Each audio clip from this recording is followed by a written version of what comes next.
আজই ডাউনলোড করুন আর এনজয় করুন আপনার পছন্দের শো।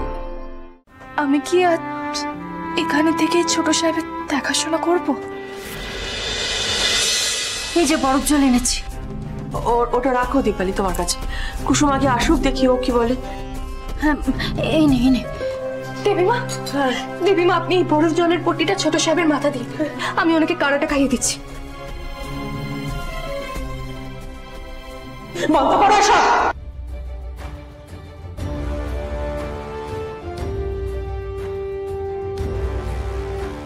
মা, তুমি কখন এলে? উঠে এসো আয়ুষ। আয়ুষের কাছ থেকে সরে দাঁড়াও তুমি।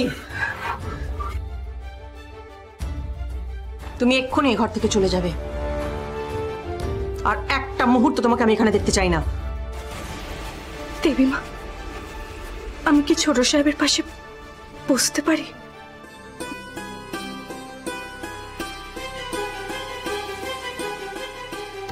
হ্যাঁ, জিজ্ঞেস করছো কেন? বসো।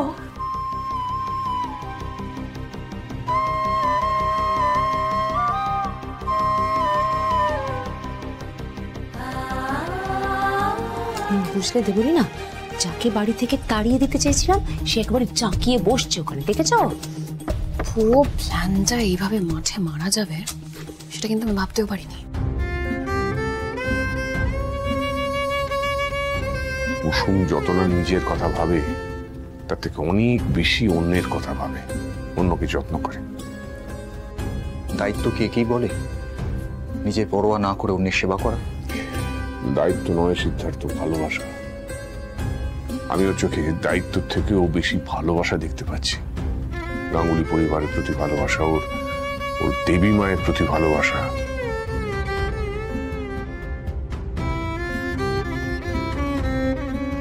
দেবীমা, আপনি কারাটা খাইয়ে দিন না ছোট সাহেবকে। আচ্ছা।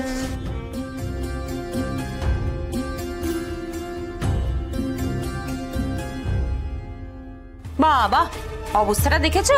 একজন কাজের লোক দিদিকে আদেশ করছে, অর্ডার দিচ্ছে। দেবীমা, আমার ভুল হয়ে গেছে।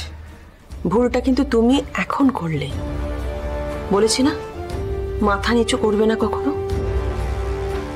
আর ছোট, কুসুম ইন্দ্রাণী গাঙ্গুলিকে নয়, আয়ুষের মাকে বলছে কি করলে ভালো হয়।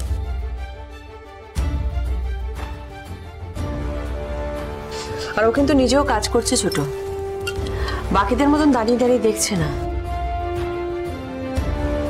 আচ্ছা, ছোট সাহেবকে কিছু ঠান্ডা খেয়েছিলেন?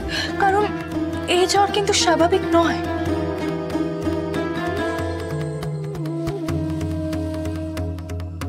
না, ঠান্ডা ঠান্ডা কেন খাবে?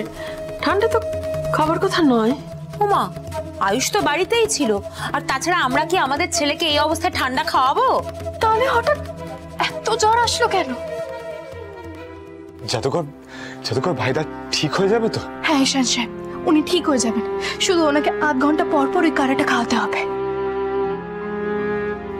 দেবীমা, হ্যাঁ, আমি কি আজ এখানে থেকে ছোট সাহেবের দেখাশোনা করব?